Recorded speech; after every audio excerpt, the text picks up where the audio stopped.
ku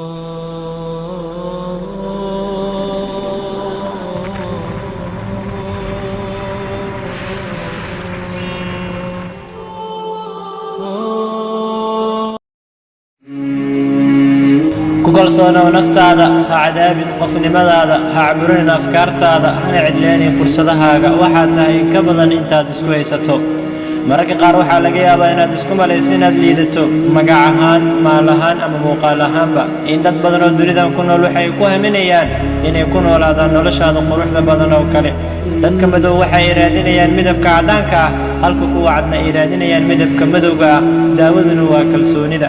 ha iska martiyeenin nolosha haddii ay boqoradu ka turjumayaan saraynta, adigu buu dhaqan sida boqorada oo kale. uma qalmo, waa liiga fiican yahay iyo lama gaarin.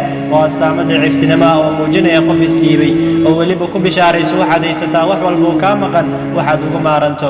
caqabaduhu ma ahan dhammaadka safarka, qursiguna ma ahan astaanta guulaystayaasha.